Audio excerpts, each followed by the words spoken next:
خودم. یعنی آشپزی من بهتره یا آشپزی خودت؟ خودم. آشپزی خودت بهتره یا آشپزی دستیارت؟ خودم.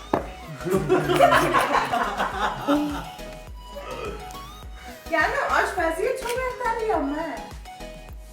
من. آفرین. یعنی کسی هست که آشپزیش از تو بهتر باشه؟ نه. داری مثلا؟ از تو بهتر؟ نه. تو شکم‌تری یا من؟ من. تو خواب‌آلودتری یا من؟ تو. منو بیشتر دوست داری یا اونی که داری میخوری؟ این. دستیار به بابا بزاد بدین که الان بچه